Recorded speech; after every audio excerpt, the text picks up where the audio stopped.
दिवाली खुशियों का त्योहार माना जाता है और सभी इसे बहुत धूमधाम से मनाते हैं।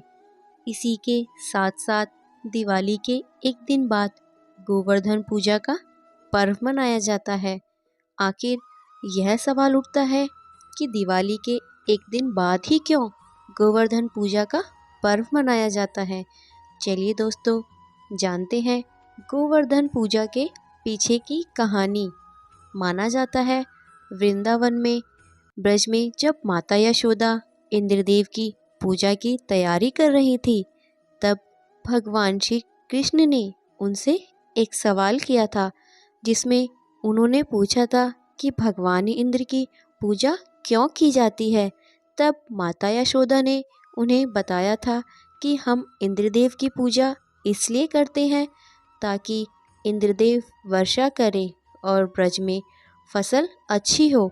यह सुनकर भगवान श्री कृष्ण ने माता यशोदा को कहा कि आप इंद्रदेव की पूजा करने की जगह गिरिराज पर्वत की पूजा कीजिए। गिरिराज पर्वत पर स्थित औषधियाँ हमें बीमारियों से दूर रखती हैं। वहाँ पर लगे वृक्षों के फल हमारी भूख शांत करते हैं। वह कई वर्षों से हमारी रक्षा करते आ रहे हैं।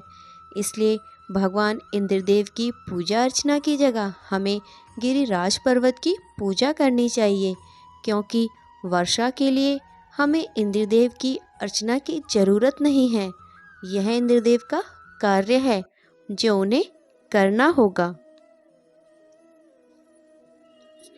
भगवान श्री कृष्ण की बात मानकर ब्रजवासियों ने गिरिराज पर्वत की पूजा अर्चना शुरू कर दी, जिसे देखकर इंद्रदेव क्रोधित हुए और उन्होंने वृंदावन पर मूसलाधार वर्षा शुरू कर दी।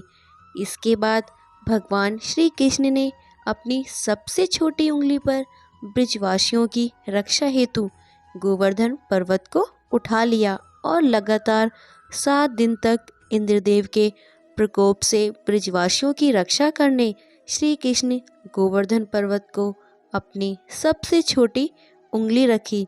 तब से आज तक हर साल दिवाली के दूसरे दिन गोवर्धन पूजा की जाती है। आखिर क्यों चढ़ाया जाता है श्री कृष्ण को 56 भोग? पौराणिक कथाओं के अनुसार ऐसा कहा जाता है, श्री कृष्ण ने एक दिन में 8 बार भोजन ग्रहण करते हैं और इंद्रदेव के प्रकोप से ब्रजवासियों की रक्षा के दौरान श्री कृष्ण ने 7 दिन तक गोवर्धन पर्वत को बिना कुछ खाए पकड़े खड़े रहे।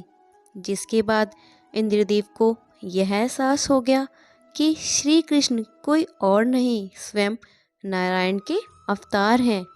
जिसके बाद उन्होंने अपनी गलती स्वीकारी और श्री कृष्ण ने गोवर्धन पर्वत को वापस रखकर उनके स्थान पर रख दिया। इस चमत्कारिक घटना के बाद जब दिनचर्या वापस आम हुई, तो ब्रजवासियों ने यह माना कि श्री कृष्ण ने 7 दिन से बिना कुछ खाए पिए उनकी रक्षा की है।